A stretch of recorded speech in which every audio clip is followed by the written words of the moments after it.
Hello everyone, आप सभी को प्रभात का नमस्कार। फिजिक्स वेद ऑनलाइन क्लासेस में आप सभी का स्वागत है और ये ट्रिग्नोमेट्री का हमारा थर्ड लेक्चर है। हम कुछ सवालों को कर रहे हैं, तो आज के पहले सवाल की शुरुआत करते हैं हम। If angle A and angle B are acute angle such that cos A equals to cos B, then prove that angle A equals to angle B. कह रहा है कि ए और बी दो एंगल है, दोनों एक्यूट एंगल है, और कह रहा है कि कॉस ए की वैल्यू जो है कॉस बी के बराबर है। तो आप प्रूव करो कि दोनों जो एक्यूट एंगल है आपस में बराबर होंगे। ठीक है ना। कई दफ़ा ऐसा होता है कि समझने में थोड़ी सी, अब यहाँ पे देखो मेंशन तो इसने ये नहीं कर रखा कि जो एंगल ए है एंगल बी जो दो एक्यूट एंगल हैं ये किसी एक ही ट्रायंगल के हैं या फिर दो अलग अलग ट्रायंगल के हैं। तो इसको अगर आप ये समझ के करो कि दोनों किसी सिंगल ट्रायंगल के एंगल हैं, तो जैसे हमने बोला कि एक कोई ट्रायंगल हम ऐसे बना लेते हैं, ये हमारा एक ट्रायंगल हो गया। एंगल ए और एंगल बी उसने बराबर बोला है ना, एक्यूट एंगल। तो ये ए और बी हमने बोल दिया कि एक्यूट एंगल है, और यहाँ पे एंगल सी हमने बोल दिया 90 डिग्री का। राइट एंगल ट्रायंगल की बात हो रही है। ठीक है। सवाल में बोला गया कि दोनों एक्यूट एंगल हैं, यानी angle A and angle B are acute angle. ठीक है ना। एक्यूट एंगल मतलब कि लेस देन 90 डिग्री है, लेस देन 90 डिग्री है। तो यहाँ पे जो चीज़ गिवन है हम वहीं से कहानी की शुरुआत करेंगे अपनी। दिया हुआ है सवाल में कि जो कॉस ए की वैल्यू है वो है कॉस बी के बराबर। ठीक है ना। सवाल में शायद यही दिया हुआ था, cos A is equals to cos B. Cos A equals to cos B, तो प्रूफ करना था कि ए और बी दोनों आपस में बराबर होंगे। ठीक है। अगर यहां से कॉस ए आप निकालो तो कॉस ए इस वाले एंगल के लिए ये परपेंडिकुलर हो जाएगा बी सी, साथ ही साथ ए सी आपका हो जाएगा बेस। तो हमने तो पढ़ा है ना बेस अपॉन हाइपोटेनियस, तो cos A is equals to base हो गया A C upon hypotenuse A B. तो इसको आप लिख सकते हो A C divided by A B. ठीक है ना। Is equals to cos B. अगर इस एंगल की आप बात करोगे तो बी के सामने जो आपका ए सी दिख रहा है ना, ये परपेंडिकुलर की तरह से बिहेव करेगा, साथ ही साथ बी सी आपका बेस हो जाएगा फिर। So cos B equals to base B C divide by hypotenuse आपका वही रहेगा। तो ये आपका हो गया B C divide by hypotenuse आपका हो गया ए बी। अब ध्यान से देखो कि ए बी कैंसल आउट हो गया, तो यहां से मिल गया A C is equals to B C के बराबर। ठीक है ना। A C is equals to B C कहने का सिंपल सा ये मतलब है कि ये वाली जो डायमेंशन है साइड की और ये वाली जो साइड है दोनों आपस में बराबर है। तो भैया ये तो एक आइसोस्केलस ट्रायंगल हो गया ना, आइसोस्केलस राइट एंगल ट्रायंगल जिसमें दो साइड्स आपस में बराबर हैं। जब दोनों साइड आपस में बराबर हैं तो ऑब्वियस सी बात है कि इनके सामने के जो एंगल्स होंगे वो आपस में बराबर होंगे। यानी कि इस एंगल को अगर आप थीटा बोल रहे हो बी सी के सामने के एंगल को, तो फिर ए सी के सामने का एंगल ये जो होगा ये भी किसके बराबर हो जाएगा, थीटा के बराबर हो जाएगा। ठीक है। तो प्रूफ हो चुका है कि angle A equals to angle B, और ये होगा कितना, तो आप इसको इजीली कैलकुलेट कर सकते हैं। तीनों एंगल का सम आपका होगा 180, तो आप लिख सकते हैं theta plus 90 is equals to 180 degree. ठीक है ना। So 2 theta equals to 180 minus 90 is equals to 90 degree. तो यहाँ से थीटा इज इक्वल्स टू हो गया 45 डिग्री। यानी कि ऐसा तभी पॉसिबल होगा जब दोनों एंगल्स आपस में कितने कितने डिग्री के हों, 45 डिग्री 45 डिग्री। ठीक है। तो ए सी बराबर, अगर बी सी प्रूफ हो चुका है तो ए सी के सामने का एंगल आप यहाँ लिख सकते हो कि एंगल बी बराबर बी सी के सामने का एंगल, तो बी सी के सामने आपका एंगल है ए, ये एंगल बी इक्वल्स टू हो गया एंगल ए के बराबर। तो ये तो प्रूफ हो गया। तो ये तो हमने तब प्रूफ किया जब हमने ये मान लिया कि दोनों के दोनों जो एंगल हैं वो किसी एक सिंगल राइट एंगल ट्रायंगल के एक्यूट एंगल्स हैं। ठीक है ना। उस केस में आपने ऐसे प्रूफ कर दिया। लेकिन भाई क्या हो अगर दोनों एंगल दो अलग अलग राइट एंगल ट्रायंगल से बिलोंग करते हो, उस केस में अगर हमें प्रूफ करना हो कि angle A equals to angle B जो दोनों एक्यूट एंगल आपस में बराबर होंगे, जरा हम उस पर गौर करते हैं। ठीक है। ये आपका एंगल ए हो गया, ये आपका हो गया एंगल बी। हमारे पास जो गिवन डाटा है ना, हम काम अपना उससे स्टार्ट करेंगे। ठीक है। तो हमारे पास गिवन है cos A equals to cos B, so cos A is equals to cos B. ठीक है ना। कॉस ए हमें इस ट्रायंगल से निकालना पड़ेगा। आप यहाँ पे लिख सकते हो कि कॉस ए इक्वल्स टू हो जाएगा ए के सामने परपेंडिकुलर, ये आपका बेस हो गया, तो base A M divide by hypotenuse आपका हो जाएगा ए एन। तो यहाँ पे आप लिख सकते हो कॉस ए की जगह पे A M divide by A N is equals to cos B. यहाँ से आप कॉस बी निकाल सकते हो, तो ये आपका हो गया cos B is equals to base. इस बी के लिए ये तो परपेंडिकुलर हो जाएगा सामने की साइड, बेस आपका हो जाएगा बी पी। तो ये आपका हो गया B P divide by hypotenuse आपका हो गया बी क्यू। तो हम इसको लिख सकते हैं B P divide by B Q, ठीक है ना। ये दोनों रेशियो आपस में बराबर हो गए साइड्स के, ठीक है। एक काम और यहाँ पे हम करें, इस बीपी को इधर लेके आओ, तो ये आपका हो जाएगा A M divide by A N, sorry A N नहीं है, बीपी को हम इधर लेके आ रहे हैं, ए एम डिवाइडेड बाई, चलो बीपी कर लें इधर, ये हो गया B P is equals to, A N को इधर लेके चले जाओ, ये आपका हो गया A N divide by B Q. ऐसा हम क्यों कर रहे हैं अभी आपको समझ में आ जाएगा कि ऐसा करने के पीछे हमारा मेन उद्देश्य है क्या, ठीक है ना। पहले तो हमने आपको दिखा दिया कैसा हम लिख सकते हैं, ठीक है। एक बात आप ज़रा समझिए कि दो राइट एंगल ट्राइंगल है, तो एक एंगल दोनों में तो 90 डिग्री का है, ये तो हमें साफ साफ दिख रहा है यहाँ पे कि ये एंगल 90 डिग्री, ये एंगल 90 डिग्री। साथ ही साथ हमने ये प्रूफ कर दिया यहाँ पे कि जो ए एम का रेशियो बी पी के साथ है, देखो A M by B P, वही रेशियो आपका ए एन का किसके साथ है, बी क्यू के साथ है। दो साइड्स का रेशियो हमने आपस में बराबर कर दिया। किसी तरह से अगर हम एम एन का रेशियो पी क्यू के रेशियो के बराबर प्रूफ कर दें, तीनों आपस में रेशियोज बराबर प्रूफ कर दें, इसका मतलब दोनों ट्राइंगल आपके सिमिलर ट्राइंगल हो जाएंगे। जब सिमिलर होंगे फिर तो कॉरस्पॉन्डिंग एंगल्स आपस में बराबर हो जाएंगे, तो फिर आप कह सकते हो कि एंगल ए किसके बराबर हो जाएगा, आपका एंगल बी के बराबर हो जाएगा। तो हमारे दिमाग में ये चीज़ चल रही है, ठीक है। अब इसको ज़रा देखते हैं हम लोग। अब बोलोगे यार कि ठीक है, इसको हम एक नाम दे देते हैं ना, इसको बोल देते हैं के, किसी के कांस्टेंट के बराबर है, ठीक है।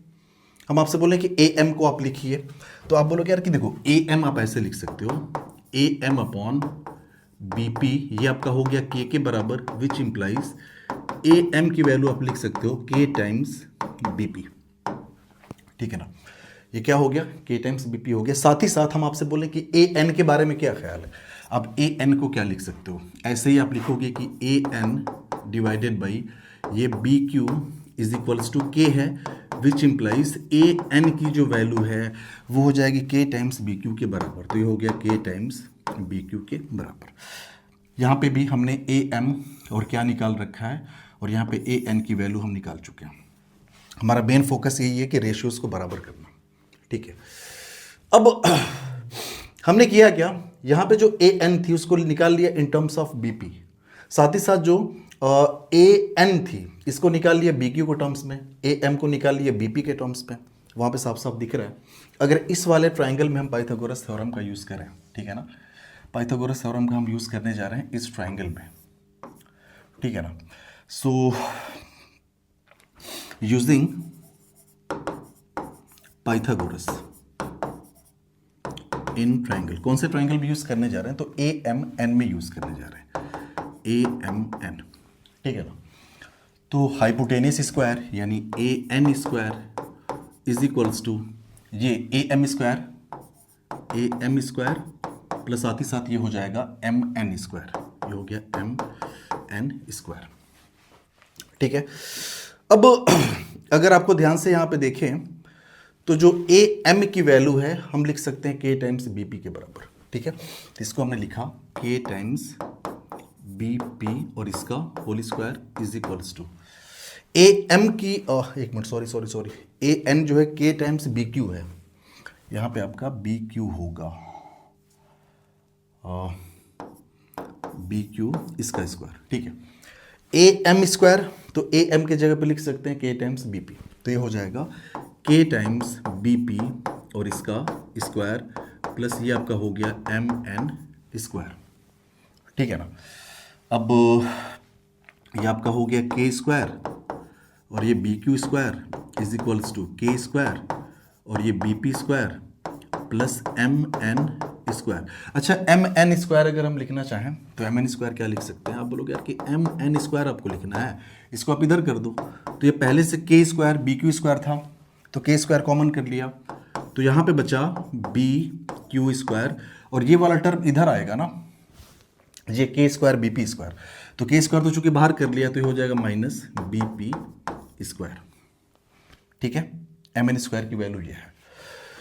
अब ज़रा इसको ज़रा आप ध्यान से समझिए, ये B Q square minus B P square, B Q और बी पी किसकी साइड्स हैं, आप बोलोगे यार कि बी पी और बी क्यू ये तो इस वाले ट्राइंगल की साइड से, ठीक है।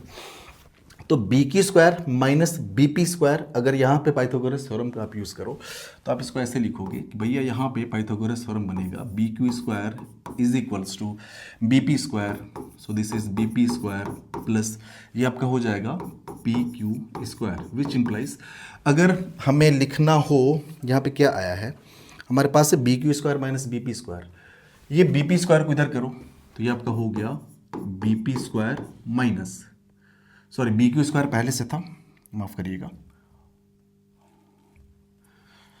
बी क्यू स्क्वायर ये आपका बी पी स्क्वायर इधर आ गया minus B P square is equals to इधर आपका बचा पी क्यू स्क्वायर। इसको ज़रा सा ध्यान से समझिए आप, ये जो निकला है हमारे पास निकला है B Q square minus B P square equals to P Q square. So B Q square minus B P square को हम लिख सकते हैं पी क्यू स्क्वायर, तो ये आपका हो जाएगा which implies M N square is equals to K square, और ये आपका आ गया पी क्यू का स्क्वायर, ठीक है ना। यहाँ पर हमने किया क्या है, ये वाला जो टर्म है ना B Q square minus B P square, इसकी वैल्यू हम यहाँ से निकाल चुके हैं। कौन से ट्राइंगल से हमने निकाला है, तो ट्राइंगल बी पी क्यू से निकाला है। B Q square minus B P square की वैल्यू पी क्यू स्क्वायर के बराबर, और वही हमने यहाँ पे रख दी है, ठीक है, वो रख दी। अब एम एन आपको लिखना है, आप बोलोगे यार कि एम एन, तो एम एन दोनों तरफ स्क्वायर रूट ले लो तो ये हो जाएगा के टाइम्स पी क्यू, तो ये M N divided by P Q ये किसके बराबर हो गया, के बराबर हो गया। अब आपका काम बन चुका है, आप बोलोगे यार कि बस यहीं तक तो हमें पहुंचना था, ठीक है। ऑलरेडी हमारे पास A M by B P, ध्यान से देखिए हमारे पास क्या था, A M divide by B P, ये किसके बराबर था, ये था A N divided by B Q, ठीक है ना, और ये के बराबर था। और आप बोलोगे यार कि के की वैल्यू किसके बराबर आई है, M N by P Q के बराबर आई है, तो ये आपका हो गया M N divide by P Q के बराबर। अब आप ध्यान से समझिए, इन ट्रायंगल्स को आप ध्यान से देखिए, ठीक है, यहां पे A M divide by B P, A M divide by B P, उसके बाद है A N by B Q, A N by B Q, ठीक है ना, इज इक्वल्स टू आ गया M N by P Q, M N by P Q. Triangle जो दोनों यहाँ पे आपको दिख रहे हैं राइट एंगल ट्राइंगल, इनमें कॉरेस्पॉन्डिंग साइड्स का रेशियो आपस में बराबर है, और ऐसा तभी पॉसिबल है जब दोनों के दोनों क्या हो सिमिलर ट्राइंगल। और साथ ही साथ आप देख सकते हो कि एक एंगल तो बराबर है ना आपस में, और जैसे ही आपने सिमिलर प्रूफ किया दोनों को, तो आप बोलोगे यार कि देखो यहाँ पे सिमिलर प्रूफ हो गया, और कौन से क्राइटेरिया से प्रूफ हुआ है, तो साइड क्राइटेरिया से प्रूफ हुआ है। तो आप इसको लिख सकते हो कि बाई साइड सिमिलरिटी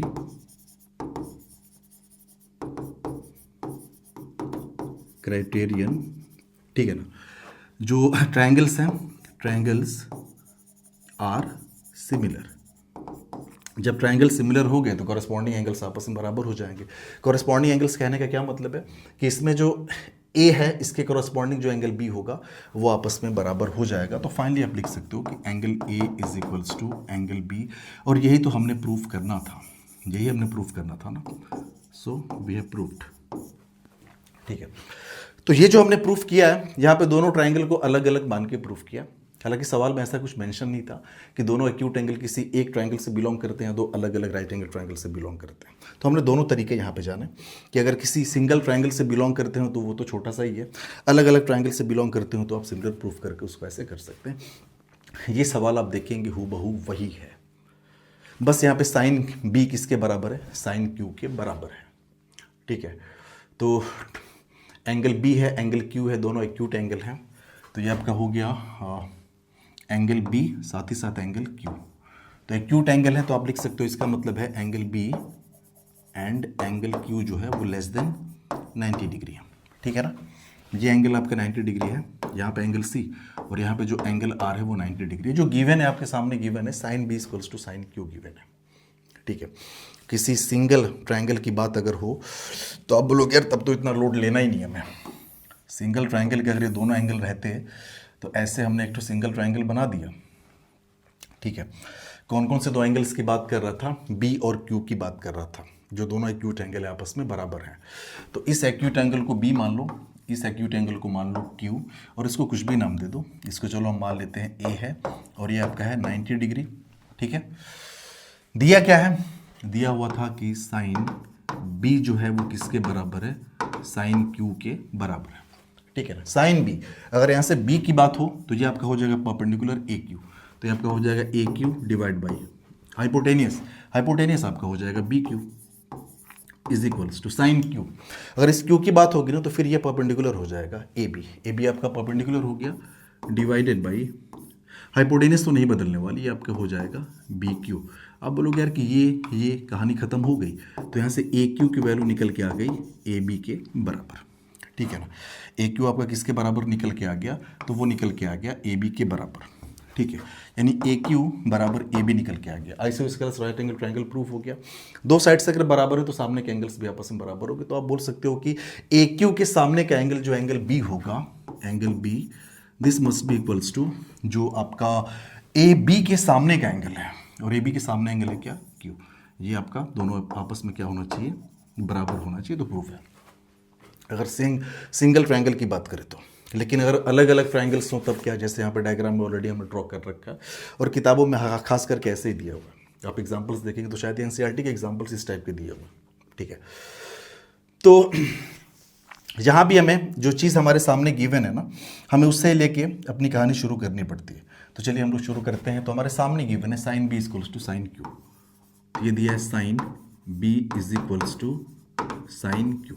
ठीक है, साइन बी, अगर इस बी की बात करोगे ना तो ये आपका हो जाएगा ए सी हाइपोटेनियस, और ए बी सॉरी ए सी आपका परपेंडिकुलर बी के सामने, और ए बी आपका हाइपोटेनियस, तो ए सी बाई ए बी हो जाएगा।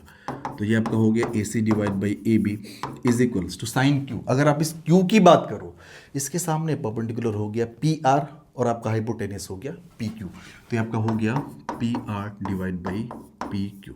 ठीक है ना, पी आर को इधर कर लेते हैं, तो ये आपका हो जाएगा A C divide by P R is equals to, A B को इधर कर लो, ये आपका हो गया A B divide by P Q, और इसकी वैल्यू हम लिख दे रहे हैं के।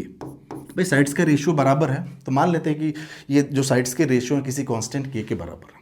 कोई ना कोई कांस्टेंट रहा होगा एक, ऐसे रैंडमली हमने उसको लिख दिया यहाँ पे। ठीक है, यहां से हमने क्या देखा कि A C by P R is equals to A B by P Q, यानी कि जो दोनों ट्राइंगल्स हैं इनमें दो साइड्स का रेशियो जो है वो तो आपस में बराबर है, दो कोरस्पॉन्डिंग साइड्स का। मतलब इस साइड का रेशियो इसके साथ बराबर इस साइड का रेशियो इसके साथ। किसी तरह से हम इसका रेशियो इसके बराबर कर दें, इसका मतलब दोनों सिमिलर हो गए।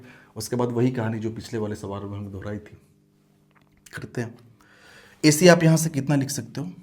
ए सी, सिर्फ हम ए सी की बात करें, चलो तो ए सी अगर लिखना पड़े तो आप इसको लिखेंगे A C divide by P R is equals to K, which implies ये आपका ए सी बराबर हो गया के टाइम्स ये पी आर। ठीक है, ऐसे A B by P Q, ये आपका हो गया A B divide by P Q is equals to K, which implies A B हमें लिखना है ना, सो आपका A B is equals to ये हो जाएगा के टाइम्स पी क्यू के बराबर। तो हमने ए सी और A be in terms of P R and P Q लिख रखा है। ठीक है, हमारा मेन प्लानिंग यही है कि जो इसकी साइड्स है ना, हम इसकी साइड्स के टर्म्स में लिखें, क्योंकि देखो हमें इसकी साइड्स को और इसकी साइड्स के रेशियो को हमें कांस्टेंट के बराबर प्रूफ करना है, और तीनों को आपस में बराबर प्रूफ करना है। सिमिलर प्रूफ करने के लिए हमारा मेन फोकस ये है। यहाँ पे पाइथागोरस थ्योरम यूज करिए, सारा कुछ वही है, कुछ भी नहीं बदलने वाला। तो यहाँ पे अगर पाइथागोरस थ्योरम यूज करें, ठीक है ना, सो यूजिंग पाइथागोरस थ्योरम, ठीक है ना, कौन सा ट्रायंगल में यूज कर रहे हैं? So in triangle A C B में यूज कर रहे हैं। ठीक है, हाइपोटेनियस आपका हो गया ए बी, सो आपका A B square is equals to ये आपका हो गया ए सी स्क्वायर प्लस ये आपका हो गया बी सी स्क्वायर। अब आप ध्यान से देखोगे तो भैया ए सी को हम लिख सकते हैं के टाइम्स पी आर, और ए बी को लिख सकते हैं के टाइम्स पी क्यू। तो ए बी को लिख लीजिए के टाइम्स पी क्यू, और इसका स्क्वायर इज इक्वल्स टू ए सी को हम लिख सकते हैं के टाइम्स पी आर, और इसका स्क्वायर प्लस ये आपका हो गया बी सी स्क्वायर। ठीक है, तो यहाँ से इसको इधर कर लो, तो फाइनली ये आपके सामने मिला B C square equals to, ये इधर आएगा तो माइनस हो जाएगा, यहाँ भी के स्क्वायर है, यहाँ भी के स्क्वायर है, के स्क्वायर हमने कॉमन कर लिया, पी क्यू का होल स्क्वायर आपका हो जाएगा पी क्यू स्क्वायर माइनस, ये इधर आके माइनस हुआ है ना, के स्क्वायर भी है, पी आर स्क्वायर भी है, के स्क्वायर तो हमने कॉमन कर लिया, बचा क्या, पी आर स्क्वायर, सो आपका पी आर स्क्वायर है, ठीक है, ये चीज़ है, इसका हमें अभी इस्तेमाल करना पड़ेगा, तो इसको थोड़ा सा हम अलग से कर ले रहे हैं। अच्छा, इस वाले ट्रायंगल में अगर हम पाइथागोरस थ्योरम का यूज़ करें तो आपको क्या मिलेगा, आप बोलो यार किस वाले ट्रायंगल में अगर आप पाइथागोरस थ्योरम लगाओ ना तो कुछ ऐसा होगा कि पी आर स्क्वायर, ये आपका हो जाएगा P R square is equals to P R, sorry P Q square ना, P Q square is equals to P R square plus R Q square, ये हो गया पी आर स्क्वायर प्लस ये आपका हो जाएगा आर क्यू स्क्वायर, ठीक है ना, पी आर स्क्वायर को इधर करो तो आपका हो गया P Q square minus P R square बराबर आर क्यू स्क्वायर। अब ध्यान से समझिए, P Q square minus P R square, sorry ये होल स्क्वायर हमने कर दिया गलती से, this is not whole square, ठीक है ना, इसका स्क्वायर है, P Q square minus P R square को आर क्यू स्क्वायर लिख सकते हैं, ठीक है, तो यहाँ से ये चीज़ हम उठा के कहाँ रखने वाले हैं, अब बोलोगे इस चीज़ को हम ला के यहाँ पर पटकने वाले हैं, ठीक है, तो इस P Q square minus P R square की जगह पे आर क्यू स्क्वायर लिखेंगे तो हमारे पास फाइनली हो जाएगा, ये बी सी स्क्वायर है ना, तो ये आपका हो जाएगा B C square is equals to K square, और इस पूरे की जगह पे हमने रख दिया आर क्यू स्क्वायर, ये आपका हो जाएगा आर क्यू स्क्वायर, हमें बी सी चाहिए, सो आपका बी सी दोनों तरफ स्क्वायर रूट कर लो तो के इंटू आर क्यू के बराबर, so B C divided by R Q, इसकी वैल्यू आ गई के बराबर, ठीक है, इसकी वैल्यू किसके बराबर आ गई, के बराबर। अब आप ध्यान से देखिए, इन दोनों की जो रेशियोज था ना,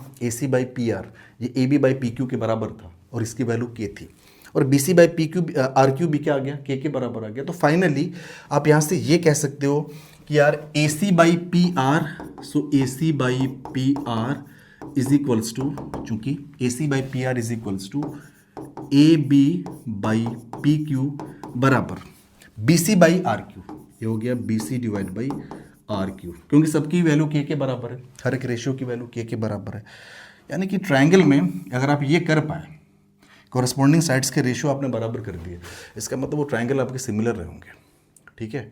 अब ध्यान से यहाँ समझिएगा, A C by P R, A C by P R, A B by P Q, A B by P Q equals to B C by R Q, B C by R Q, corresponding sides के ratio बराबर, triangle similar हो जाएंगे, corresponding angles बराबर हो जाएंगे, ठीक है। Corresponding angles बराबर होने का मतलब बी के कॉरस्पॉन्डिंग एंगल क्या है, क्यू है, तो फाइनली लास्ट पे लिख सकते हो कि जो एंगल बी होगा आपका वो हो जाएगा एंगल क्यू के बराबर, और यही हमने प्रूफ करना था यहाँ पे, सो दिस इज प्रूफ्ड, ठीक है ना, ये प्रूफ हो गया। तो देखो ऐसे सवाल जब एग्जाम में आएंगे आपके बोर्ड एग्जाम में, तो हूबहू उठ के चले आएंगे, किसी भी तरह का कोई वो लोग वेरिएशन प्रीफर नहीं करते, सीधा सीधा, जैसे कॉस से बराबर कॉस भी दे दिया, साइन को बराबर कर दिया, हो सकता है टेन का रेशियो आपस में बराबर कर दे, तो चलो वो भी देख ही लेते हैं। ये तो हमने सिंगल ट्रायंगल में मान के सॉल्व किया है, देखो अपनी वाली कर ही दिया कि angle A angle B acute angle से such that tan A equals to tan B, तो आप एंगल ए को एंगल बी के बराबर प्रूफ करो। सिंगल ट्रायंगल में एज्यूम करके सॉल्व करना ये तो आपके लिए आसान है, क्योंकि अब तक हम लोग यही तो किए हैं, भाई सिंगल ट्रायंगल में एज्यूम करके कर लिए। चलो दो अलग अलग से ट्रायंगल हम लोग बनाते हैं, ठीक है। तो एक ट्रायंगल यहाँ पे बनाया, दोनों राइट एंगल ट्रायंगल ही बनाएंगे हम लोग, ठीक है। दिमाग में आप ये मत सोचना कि जो साइन और कोसाइन रूल होता है ना, या फिर जो ट्रिग्नोमेट्री होती है सिर्फ और सिर्फ राइट एंगल ट्रायंगल के लिए होती है, नहीं। लेकिन आपके सिलेबस में फिलहाल हम राइट एंगल ट्रायंगल्स की बात करेंगे। कह रहे हैं कि जो एंगल जो tan है tan B के बराबर है, ए और बी एक्यूट एंगल है। तो चलो हमने मान लिया कोई ए यहाँ पे है एंगल और कोई बी यहाँ पे है एंगल, ठीक है। इसको कुछ भी नाम दे दो, इसको नाम दे देते हैं P, इसको नाम देते हैं Q, इसको नाम दे देते हैं M, और इसको नाम दे देते हैं N। ये जो एंगल है ना M और N, ये दोनों 90 डिग्री का है, ये भी 90 डिग्री और ये भी आपका 90 डिग्री। एंगल ए और एंगल बी के बारे में उसने बता रखा है कि एक्यूट एंगल है, ना बताता तब भी आप देख के बता ही देते। तो आप लिखोगे angle A and angle B, चूंकि एक्यूट एंगल है तो भैया लेस देन 90 डिग्री है, सवाल के हिसाब से ही है। ठीक है, जो हमारे पास पैरामीटर दिया हुआ है, जो डाटा गिवन है वो दिया है tan A equals to tan B। ठीक है, कहानी की शुरुआत हम वहीं से करेंगे, चूंकि tan A बराबर दिया हुआ है tan B। ठीक है, tan आप यहां से निकालोगे, इसके लिए ये परपेंडिकुलर हो गया, ये बेस हो जाएगा, तो आपका हो गया QM बाई MA, ये हो जाएगा QM divide by MA is equals to, ठीक है, tan B, इस B के लिए ये परपेंडिकुलर हो जाएगा PN बाई NB, आपका बेस हो जाएगा, सो PN बाई ये आपका हो गया NB। ठीक है ना, सो यहाँ पे हमने रेशियोज तो बराबर प्रूफ कर दिए, यानी दो कोरस्पॉन्डिंग साइड्स के रेशियो बराबर प्रूफ किया। ठीक है, एक चीज़ और थोड़ा सा इसको अरेंज करके लिख दें, PN को आप इधर करके लिखो QM डिवाइडेड बाई MA। हाँ, एक काम करो, अरेंज करो, PN को इधर कर लो आप, तो ये आपका हो गया QM डिवाइडेड बाई ये PN is equals to MA को इधर कर दो, so this is MA divide by NB। ठीक है ना, यहाँ से आपको एक चीज़ समझ में आ जाएगी कि यार ये दोनों ट्राइंगल्स में हमने किया क्या, अभी QM का रेशियो PN के साथ बराबर प्रूफ कर दिया, MA का रेशियो NB के साथ। ठीक है ना, यानी दो कोरेस्पॉन्डिंग साइड्स का रेशियो आपस में बराबर प्रूफ कर दिया। एक और सिमिलरिटी का क्राइटेरिया होता है कि अगर आपने दो साइड्स का रेशियो आपस में बराबर प्रूफ किया है ना, और किसी वजह से उनके बीच का एंगल आपने बराबर प्रूफ कर दिया, तो दोनों सिमिलर हो जाते हैं। उस केस में आपको तीनों साइड्स के रेशियो बराबर प्रूफ नहीं करने होते, जैसा कि पिछले दो सवालों में किया था हमने। ठीक है ना, वहाँ पे तो तीनों ट्राइंगल्स के कोरेस्पॉन्डिंग साइड जो थी, तीनों के आपस में रेशियोज बराबर प्रूफ किए गए थे, तब जाके सिमिलर प्रूफ हुआ था। लेकिन यहाँ पे वो केस नहीं होगा। आप बोलोगे यार कि देखो, इसका रेशियो इसके साथ डिवाइड बाई इसका रेशियो इसके साथ बराबर है, इन दोनों के बीच का एंगल ये 90 है ही, इन दोनों के बीच का एंगल ये 90 है ही, तो दोनों के बीच का एंगल 90 बराबर है आपस में। तो आप बोल सकते हो कि यार यहाँ पे सिमिलर प्रूफ करना थोड़ा सा आसान है। आप लिख सकते हो कि चूंकि इस ट्राइंगल का एंगल QMA बराबर इस ट्राइंगल का एंगल PNB, ये एंगल PNB, और ये दोनों 90 डिग्री के हैं। ठीक है ना, तो साइड एंगल साइड क्राइटेरिया से दोनों के दोनों सिमिलर प्रूफ हो गए। और जैसे ही सिमिलर प्रूफ हुए, आप बोलोगे यार फिर तो कहानी ख़त्म है, उसके बाद तो हमें कुछ सोचना ही नहीं। आप बोलोगे बाई साइड एंगल साइड ये जो ट्राइंगल दोनों रहे होंगे, ये क्राइटेरियन लिख दें, क्राइटेरियन, ये जो ट्राइंगल है ट्राइंगल QMA, सो QMA ये आपका सिमिलर हो जाएगा ट्राइंगल किसके, PNB के, ट्राइंगल PNB। और जैसे ये ट्राइंगल आपस में सिमिलर हुए, कोरस्पॉन्डिंग एंगल्स आपस में बराबर हो जाते हैं। कोरस्पॉन्डिंग एंगल्स की बात करें तो एंगल के एक इसके बराबर हो जाएगा, एंगल B के बराबर हो जाएगा। तो आप लिख सकते हैं फाइनली कि एंगल A बराबर एंगल B, और यही हमने प्रूव करना था। ठीक है ना, सो दिस इज प्रूव्ड। ठीक है, तो ये सवाल काफ़ी इंपॉर्टेंट है आपके बोर्ड के पॉइंट ऑफ व्यू से, तो आप इसको देख लीजिएगा। थोड़ी सी क्लास हम फास्ट में लेके चलेंगे, क्योंकि बेसिकली रिवीजन है और आप लोग ऑलरेडी पहले सब कुछ पढ़ चुके हैं। भले रिवीजन करा रहे हैं, फास्ट लेके चल रहे हैं। इसके पहले हमने ट्रिग्नोमेट्री पढ़ाई नहीं है, क्लास 10th की मैथमेटिक्स में ये लेक्चर्स पहली बार अपलोड करना शुरू कर रहे हैं, लेकिन सारी चीज़ें हम डिटेल में बताएंगे, हर टाइप के सवाल आपको बताएंगे, जितनी पॉसिबिलिटीज़ होंगी आपके सामने। ठीक है, सो आगे बढ़ते हैं हम लोग अगले सवालों की तरफ, और यहाँ पे हमारे सामने एक नई कहानी शुरू होगी। ठीक है ना, हर एक एंगल के लिए जो अपने ट्रिग्नोमेट्रिक रेशियोज होते हैं उनकी वैल्यू, जैसे साइन 0 की वैल्यू 0 और 90 डिग्री, इस पे तो हमने पीछे कर रखे हैं कि 0 पे ट्रिग्नोमेट्रिक फंक्शंस की वैल्यू क्या होती है, और साथ ही साथ 90 डिग्री पे ट्रिग्नोमेट्रिक फंक्शंस की वैल्यू क्या होती है। वहाँ पे सारी चीज़ें हम डिटेल में बता चुके हैं। अगर आप फर्स्ट या सेकंड लेक्चर को देखें तो ये थर्ड लेक्चर है हमारा जो रिकॉर्ड कर रहे हैं अभी। जैसे आपसे कोई पूछे साइन 0 कितना होता है 0, साइन 30 कितना होता है 1/2, साइन 45 1/√2, साइन 60 √3/2, साइन 90 कितना हो गया 1। तो ये वैल्यूज़ जो है आपको याद रखनी है। याद करने के बहुत सारे लोग ट्रिक्स बताते हैं, अभी हमारे पास इतना टाइम नहीं है कि आपको हम ट्रिक्स बताएं। ठीक है, ये वैल्यू आपको कैसे भी करके याद रखनी है। हम इसके थोड़े से मैथमेटिकल सिग्निफिकेंस आपको बताते रहे कि इसका मैथमेटिकल मीनिंग क्या है। जैसे हमने बोला कि साइन 30 इज इक्वल्स टू 1/2, हमने क्या बोल दिया आपको, साइन 30 इज इक्वल्स टू 1/2। इसका क्या मतलब है, जरा गौर से आप समझिएगा। भाई साइन 30 की वैल्यू 1/2 होती है, आपको याद रखनी है, सारी वैल्यूज आपको याद रखनी है। इसका ये मतलब हुआ कि आपके पास कोई राइट एंगल ट्राइंगल है, अगर ऐसे ये राइट एंगल ट्राइंगल आपने ले लिया, साथ ही साथ ये वाला एंगल हमने ले लिया 30 डिग्री, ये आपका हो गया 90 डिग्री, ठीक है। तो ये हो गया ए, ये हमने मान लिया बी, और ये हमने मान लिया सी। हम बोलेंगे साइन 30 लिखो, आप बोलोगे साइन 30, कोई बात नहीं, साइन 30 इज इक्वल्स टू, इस 30 के लिए परपेंडिकुलर हो जाएगा ए बी, तो ये आपका हो गया A B perpendicular divided by hypotenuse आपका हो जाएगा A C, A B by ए सी। और आप बोलोगे यार कि साइन 30 तो अभी हमने पढ़ा क्या, देखा कि साइन 30 1/2 होता है। इसका मतलब इसकी जो वैल्यू होगी वो किसके बराबर हो जाएगी, 1/2 के बराबर।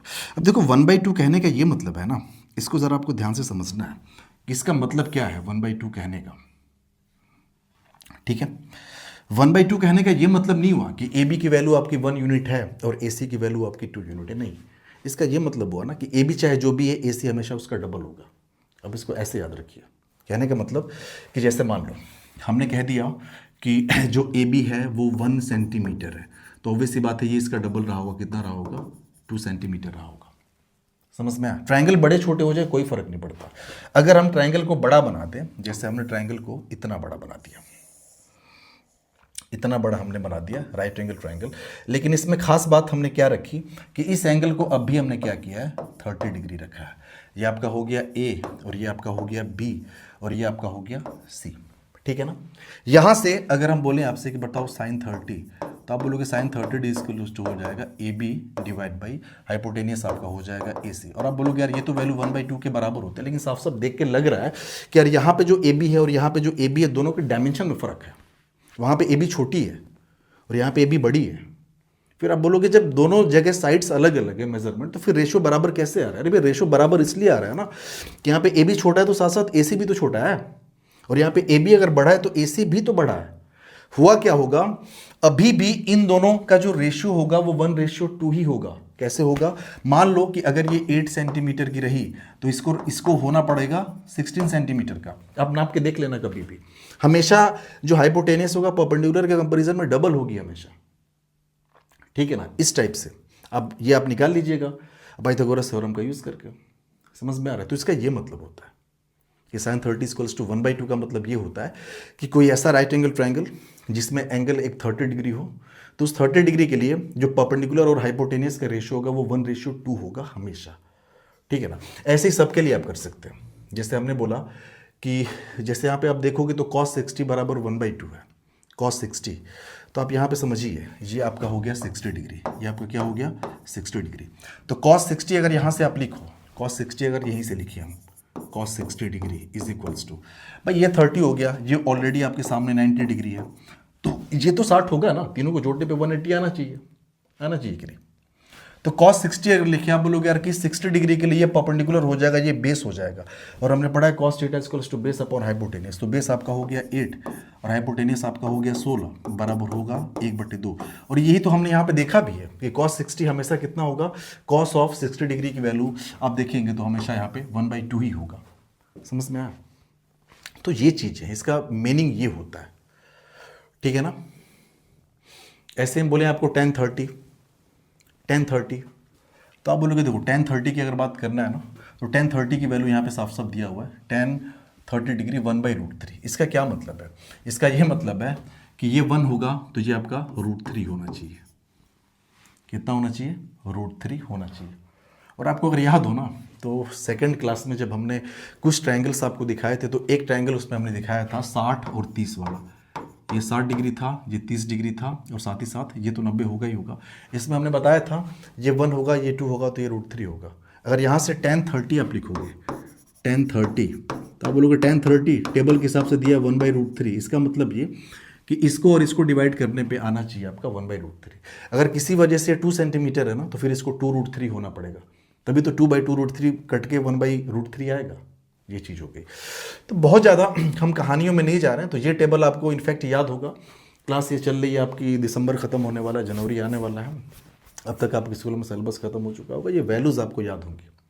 ठीक है, तो हम डायरेक्ट सवालों का सिलसिला शुरू करते हैं और छोटे छोटे सवाल हैं और कोशिश करेंगे कि मैक्सिमम सवाल जो हैं वो आप खुद से करें, हम बीच में ले जाके एक जगह पे छोड़ देंगे। कैलकुलेशंस ये आपके ऊपर है।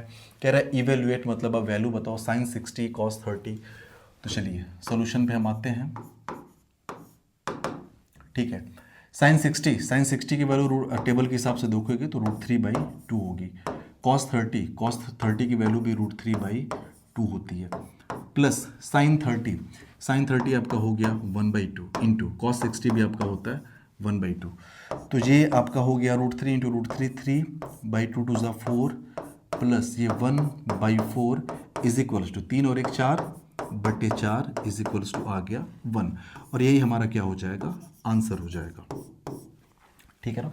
एक चीज़ और आप हमेशा याद रखिएगा कि जो वैल्यू साइन थीटा की होगी ना, जो वैल्यू साइन थीटा की होगी वही वैल्यू आपकी कॉस 90 माइनस थीटा की होगी। हालांकि आपके सिलेबस में ये एक फॉर्मूला होता है, दिया नहीं है लेकिन हम थोड़ा सा बता दे रहे हैं। अब इसको समझिए, इसका क्या मतलब है।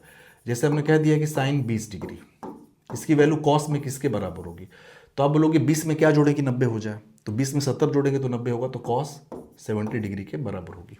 ठीक है, हमने बोला कि साइन 30 डिग्री की वैल्यू कॉस में किसके बराबर होगी, तो कॉस में 30 में क्या जोड़ें कि 90 हो जाए, तो 60 कॉस 60, यानी कॉस 60 डिग्री और साइन 30 डिग्री बराबर होगा। अब देखिए कॉस 60 भी 1/2, साइन 30 भी 1/2। आप टेबल में देखेंगे दोनों की वैल्यू बराबर है। ऐसे ही हमने बोल दिया कि साइन, और यहाँ पे दिया है 15 डिग्री, इसकी वैल्यू कॉस में किसके बराबर होगी, तो 15 में क्या जोड़ने की 90 हो जाए। अब बोलोगे 15 में 75 जोड़ दो तो ये 75 डिग्री। तो आप इसको ऐसे याद रखिएगा। ठीक है, साइन और कॉस के लिए फिलहाल अभी हम बता रहे हैं आपको। आगे ये दिया हुआ है 2 tan square 45 plus cos square 30 plus ये, बस वैल्यूज रखनी है और कुछ नहीं। 2 इंटू tan 45 आपका होता है 1/√2, जो कि स्क्वायर है तो हमने स्क्वायर कर दिया, प्लस कॉस 30, कॉस स्क्वायर 30 मतलब कॉस 30 का स्क्वायर, अगर आपको याद होते हमने बताया था। ठीक है ना, कॉस स्क्वायर 30 मतलब कॉस 30 डिग्री की वैल्यू रखो, उसका स्क्वायर करो। और कॉस 30 आपको याद हो तो ये आपका होता है √3/2 के बराबर, और इसका स्क्वायर करना पड़ेगा, स्क्वायर है माइनस साइन स्क्वायर 60 मतलब साइन 60 का आप स्क्वायर करो, तो साइन 60 की वैल्यू आपकी होती है √3/2, और इसका भी हमने क्या करना पड़ेगा, स्क्वायर करना पड़ेगा। ठीक है, तो फाइनली आप देखोगे तो ये और ये टर्म दोनों कट जाएगा, और कटना भी चाहिए था क्योंकि हमने अभी पढ़ा ना कि कॉस 30 किसके बराबर होगा, साइन में 30 में क्या जोड़ें कि 90 हो जाए 60, तो कॉस 30 और साइन 60 की वैल्यू सेम होगी, इसलिए इनको कटना ज़रूरी भी था, कट गए। ये हो गया 2 इंटू 1/√2, √2 का स्क्वायर हो जाएगा 2, ये कटा, आंसर कितना आ गया 2। ये एक एक नंबर के सवाल आपसे पूछे जाएंगे तो पूछे जाएंगे, वरना नहीं पूछे जाएंगे। यहाँ पे आते हैं। एक minute, sorry, tan square tan 45 की वैल्यू 1 होती है, माफ़ करिएगा, tan 45 की वैल्यू जो होती है ना वो 1 होती है। इतना बड़ा ब्लंडर कैसे हो गया, 2 और ये tan 45 की वैल्यू हो जाएगी 1, तो 1 का स्क्वायर, तो आंसर आपका आ जाएगा 2। ठीक है ना। चलिए यहाँ ये आपका 1 माइनस tan 45 होगा 1, तो 1 का square divide by 1 plus tan 45 1 होता है तो 1 का स्क्वायर, ऊपर 1 माइनस 1 0 अपॉन नीचे 2 हो गया, तो ये आंसर क्या आ गया, 0 के बराबर आ गया। ठीक है, सवाल में कुछ नहीं है, बस ऐसे ही टाइम पास के लिए सवाल किए जा रहे हैं। इसके सोल्यूशन पे आते हैं। 2 tan 30 आप टेबल से देखोगे तो 1/√3 होता है, डिवाइडेड बाई 1 प्लस tan 30 तो 1/√3, और चूँकि स्क्वायर है ना, स्क्वायर है तो हमने स्क्वायर कर दिया। ठीक है, सो ये आपका हो गया 2/√3 डिवाइडेड बाई, ये आपका हो जाएगा 1/√3, √3 का स्क्वायर 3 हो जाएगा, तो 1 + 1/3 हो गया, 1 + 1/3। ठीक है, इज इक्वल्स टू ये 2/√3 ऐसे ही रहने दो, और ये 1 डिवाइड बाई 3 एकम 3 1 4, ये 4/3 हो जाएगा, तो 3 आपका ऊपर चला गया। ये 2 2 ज़ा 4, तो ये आपका आ गया 3/√3। ठीक है ना, 3 को आप ऐसे भी लिख सकते हो √3 इंटू √3 डिवाइड बाई ये आपका हो गया √3, ये कट गया। तो फाइनली इसका आंसर कितना आ गया, ये आ गया √3 के बराबर। This one is our answer.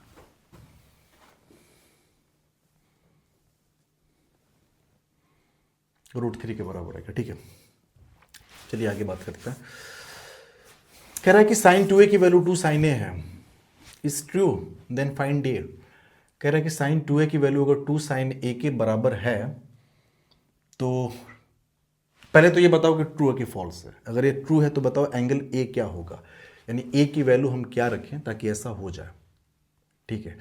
तो देखो पहली बात तो ये कि चूंकि आपके लेवल में एक फॉर्मूला होता है, वो नहीं है लेकिन हम उसका थोड़ा सा जिक्र कर दे रहे हैं। हाफ एंगल फॉर्मूला जिसको कहते हैं, अगर इसके हिसाब से जाओ तो sin 2a को आप लिख सकते हो 2 sin a into cos a के बराबर, ठीक है। sin 2a को आप क्या लिख सकते हो, 2 sin a into cos a, ये फॉर्मूला होता है, ठीक है। बोल रहा है कि sin 2a की वैल्यू 2 sin a है, 2 sin a यानी cos a है ही नहीं, मतलब cos a 1 रहा होगा, यही ना। तो अगर आप ये बोलो कि sin 2a की वैल्यू 2 sin a के बराबर है, ठीक, तो इसको आप ऐसे लिख सकते हो कि हमारे पास जो दिया हुआ है वो दिया है sin 2a बराबर 2 sin a, ये दिया है लेकिन होना इतना चाहिए था, ठीक है। इस sin 2a की जगह पे 2 sin a रख दो, क्योंकि sin 2a किसके बराबर है, 2 sin a के बराबर है ना। तो इसकी जगह पे हमने रखा, इसकी जगह पे ये रखा 2 sin a is equals to, इधर आपका हो गया 2 sin a into cos a, ये कट गया तो cos a की वैल्यू आपकी आ गई, cos a बराबर आ गया 1। cos में कोई एंगल पे अगर वैल्यू 1 आ रही है तो एंगल कितना रहा होगा, एंगल आपका 0 डिग्री रहा होगा, याद रखिएगा आप। cos 0 की वैल्यू 1 होती है, ठीक है ना। सो a बराबर आपका हो जाएगा 0 डिग्री, ठीक है ना। अगर ऐसा कभी हो रहा है तो एंगल पक्का कितना रहा होगा, 0 डिग्री के बराबर रहा होगा, ठीक है। आप हिट एंड ट्रायल मेथड यहाँ पे यूज़ करो अगर आपको करना है, तो डायरेक्ट भी आप कर सकते थे कि यार sin 2a बराबर 2 sin a cos a होना चाहिए, लेकिन दिया हुआ है sin 2a की वैल्यू 2 sin a के बराबर, cos a नहीं दिया, मतलब cos a 1 रहा होगा, तो cos a बराबर 1 तो a बराबर 0 डिग्री, आप ऐसे कर सकते हैं। अगर आपको अपने लेवल पे करना है तो आप ऐसे सोचो, हिट एंड ट्रायल मेथड हम यूज़ करते हैं। हमने बोला कि लेट a बराबर 0 डिग्री, अगर a को 0 करो तो sin 2a, मतलब ये आपका हो जाएगा sin 2 इंटू ए की वैल्यू 0, तो ये हो गया आपका sin 0 डिग्री, और sin 0 की वैल्यू क्या होती है 1। तो हमारा a बराबर 0 डिग्री पे ये जो LHS है ये किसके बराबर आ गया, 1 के बराबर। अब ज़रा देखते हैं a बराबर 0 डिग्री पे RHS की वैल्यू कितनी आ रही है। तो RHS आपका दिया हुआ है 2 sin a, तो ये आपका हो गया 2 sin a की वैल्यू हमने 0 मानी है, sin 0 0 होता है बराबर 0। तो आप बोलोगे यार कि सॉरी ये हो गया 0, तो आप बोलोगे यार कि LHS बराबर RHS हो गया, LHS बराबर क्या हो गया, LHS बराबर हो गया RHS के, और ये कब हुआ, जब हमने एट थीटा बराबर कितना लिया, 0 डिग्री। इसका मतलब कि ये चीज़ पॉसिबल है, थीटा कितना होना चाहिए, 0 डिग्री होना चाहिए। थीटा मतलब एक ही बात हम कर रहे हैं, कितना होना चाहिए, 0 डिग्री। क्या किसी और एंगल पे पॉसिबल है क्या, हम चेक कर लेते हैं। चलो 30 डिग्री मान के चेक कर लेते हैं। लेट a बराबर 30 डिग्री, अगर a आपका 30 डिग्री आप मान लो, तो जो हमारा LHS है लेफ्ट हैंड साइड आपका क्या दिया हुआ है, सो दिस इज sin 2a, तो ये आपका हो जाएगा sin 2 इंटू ए की वैल्यू 30 डिग्री, तो ये हो जाएगा sin ऑफ 60 डिग्री, और sin 60 की वैल्यू होती है √3/2 के बराबर। तो हमारा LHS आ गया √3/2, ठीक है। अब RHS निकालें, तो RHS 2 sin a, ठीक है ना। सो हमने निकाला RHS बराबर, ये दिया हुआ है 2 sin of a equals to 2 sin, और a की वैल्यू हमने ली है 30 डिग्री, और आपको याद हो sin 30 की वैल्यू 1/2 होती है, 2 इंटू 1/2 बराबर 1, ये कट गया। अब बोलोगे यार कि ये तो यहाँ पे गड़बड़ हो गया, काम गड़बड़ा गया। गड़बड़ा इसलिए गया कि LHS आ रहा है √3/2, RHS आ रहा है 1 30 डिग्री पे, यानी हर एंगल पे ऐसा नहीं होगा। अब बाकी एंगल पे भी चेक करो ना, तो 0 से 90 डिग्री के बीच में कोई एंगल ऐसा मिलेगा ही नहीं जहाँ पे ये जो sin 2a है वो 2 sin a के बराबर, या 45 रख के चेक करो, साथ ही साथ आप रख के चेक करो, 90 डिग्री चेक करो, कोई भी चेक करो, कोई फर्क नहीं पड़ता, ठीक है। तो अगर sin 2a 2 sin a के बराबर है, इट्स ट्रू, ये हो सकता है।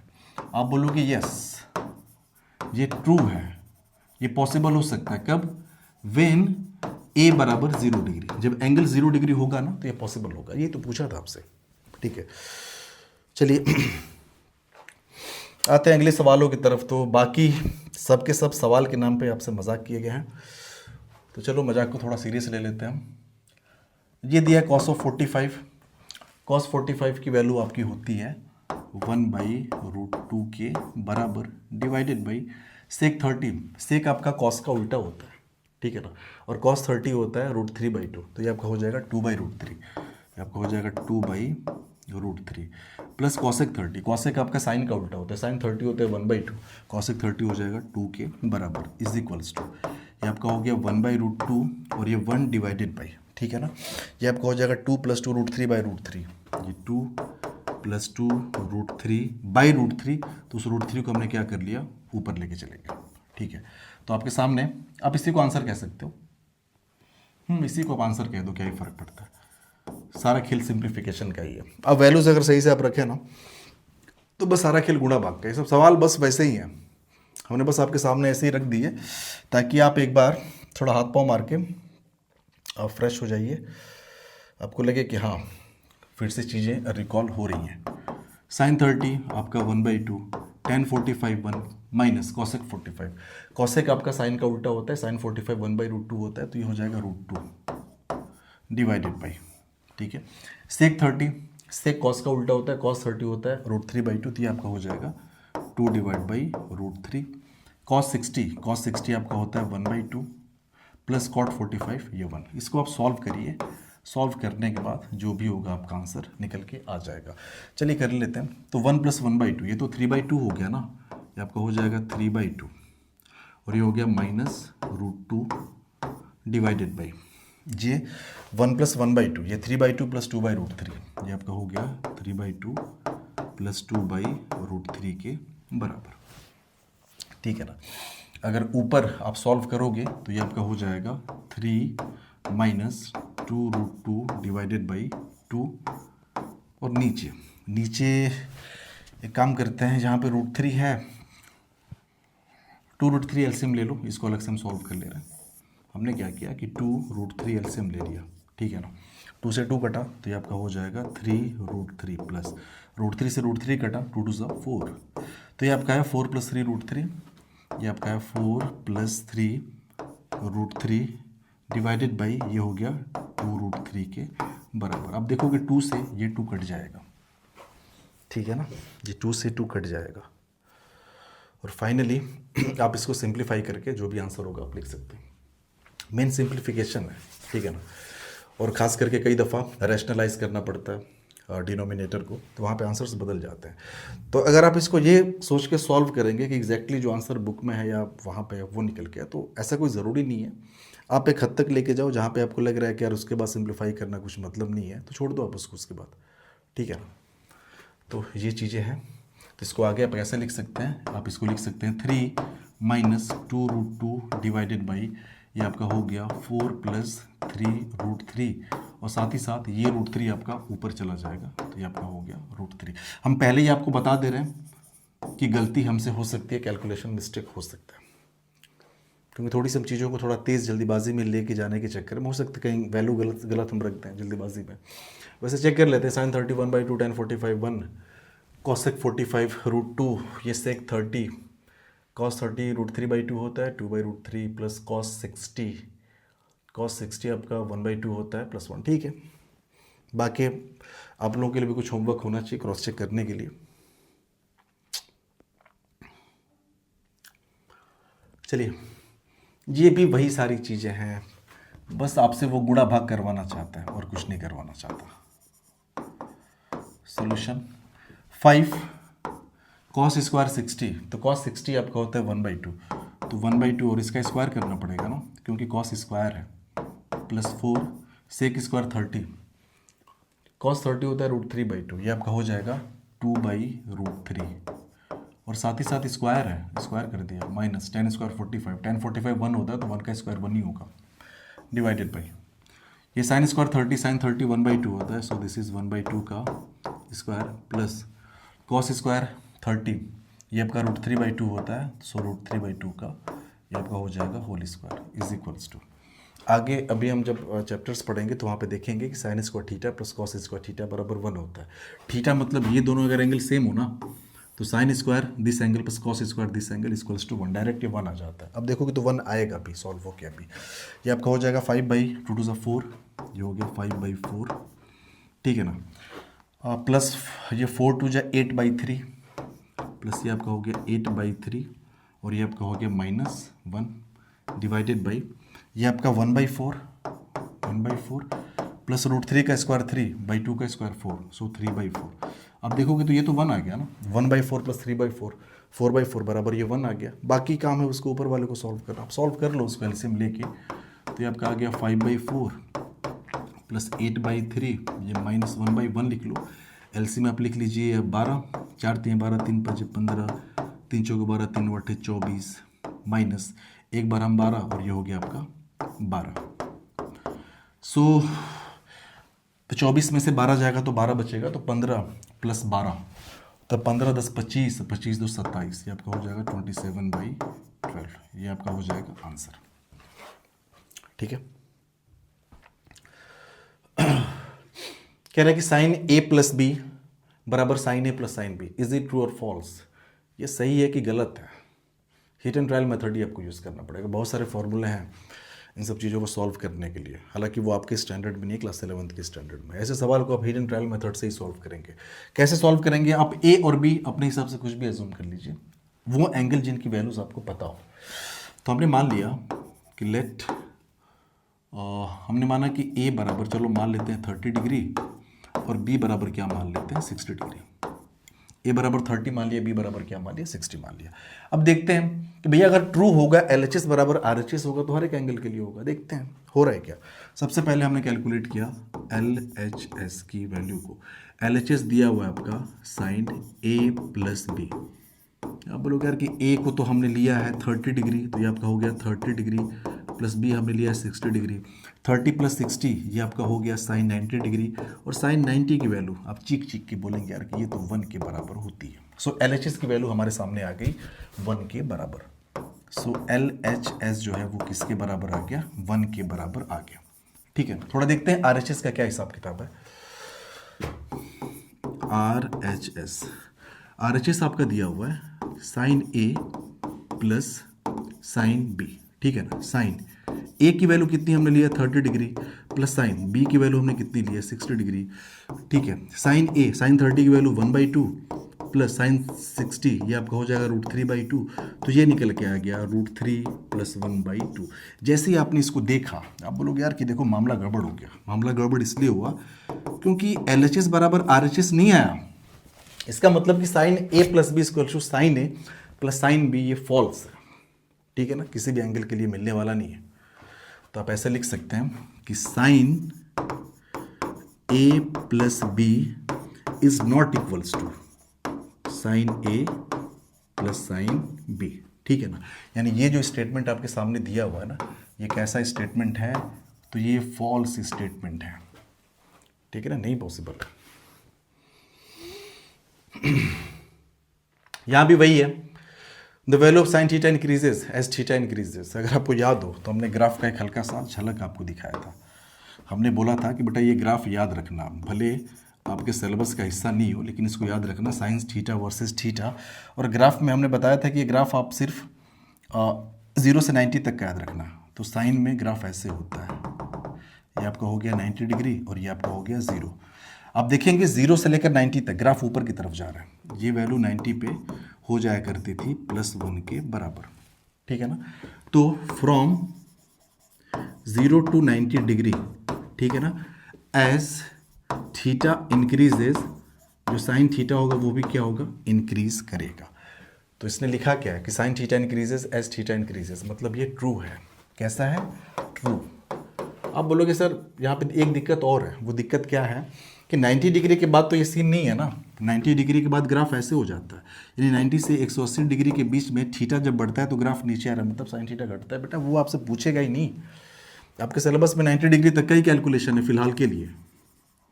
तो आप यहीं तक इसी के हिसाब से आप ऑप्शन मार्क करेंगे, ठीक है ना।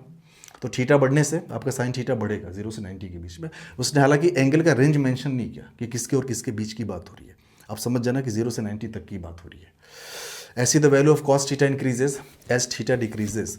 तो इसका भी ग्राफ आपको अगर याद हो तो हमने बहुत ही खूबसूरत सा ग्राफ इसका भी आपके सामने ड्रॉ किया था। इधर हो गया थीटा, इधर हो गया कॉस ऑफ थीटा। तो हमने बोला था बेटा ये ग्राफ आप याद रखिएगा 0 से 90 के बीच में। ये आपका हो गया 0 डिग्री, ये आपका हो गया 90 डिग्री, ठीक है ना। ये वैल्यू जो होती है +1 होती है। तो आप देखेंगे 0 से 90 के बीच में ग्राफ डिक्रीज कर रहा है। मतलब यहाँ पे आप लिख सकते हो कि from 0 to 90 degree as theta increases, जो कॉस थीटा होगा वो क्या होगा, डिक्रीज करेगा। थीटा के बढ़ने से कॉस थीटा घटेगा, उल्टा रिलेशन है। इसका मतलब फिर तो थीटा के घटने से जो कॉस थीटा होगा वो क्या होगा, बढ़ेगा, ठीक है ना। अब देखिए थीटा के घटने से मतलब जितना एंगल कम होगा कॉस थीटा की वैल्यू उतनी ज़्यादा होगी। तो यहाँ पे लिखा क्या है, कॉस थीटा बढ़ेगा व्हेन थीटा डिक्रीजेस। तो ये चीज़ आपका जो है वो ट्रू है। ये भी आपने किस हिसाब से मार्क किया, 0 से 90 डिग्री के ही कैलकुलेशन को लेके मार्क किया। तो ठीक है ना, थीटा के बढ़ने से कॉस थीटा घट रहा है तो थीटा के घटने से कॉस थीटा बढ़ेगा फिर, ठीक है ना। आप ऐसे देखिए यहाँ पे 60 डिग्री पे हमने बताया है कॉस 60 की वैल्यू होती है आपकी 1/2, ठीक है। 60 के जस्ट पहले आपका हो जाएगा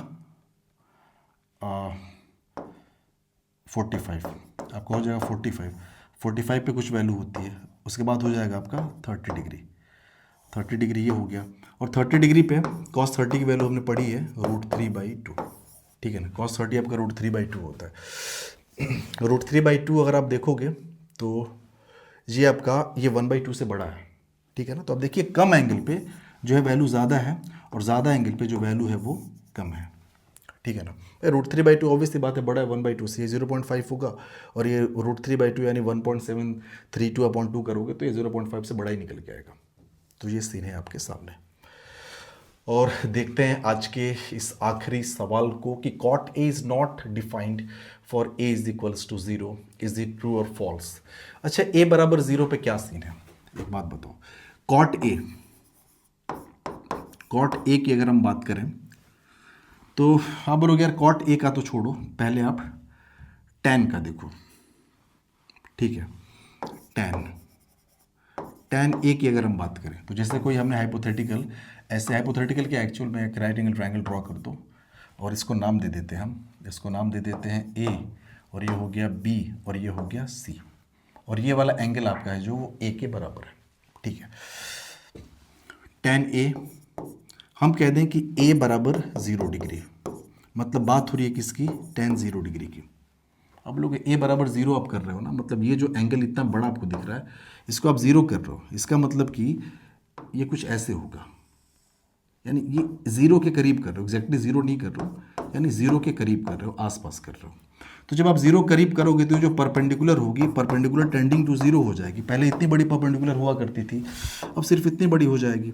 तो आप बोलोगे यार कि A को 0 के करीब करें तो परपेंडिकुलर जो होगा टेंडिंग टुवर्ड 0 हो जाएगा, और tan 0 बराबर हो जाएगा परपेंडिकुलर अपॉन बेस। परपेंडिकुलर अगर 0 हो गया, बेस अगर कुछ भी रहा हो तो ये वैल्यू कितनी आ जाएगी, 0। तो tan 0 कितना हो गया, आप बोलोगे tan 0 तो हो गया 0 के करीब, और cot 0 की अगर बात करें तो cot तो होता है 1/tan 0। पिछले लेक्चर में बताया था कि tan का इन्वर्स होता है, तो ये आपका हो गया 1/0, और 1/0 का मतलब आपका हो गया अनडिफाइंड। ये क्या हो गया, अनडिफाइंड हो गया, ठीक है ना।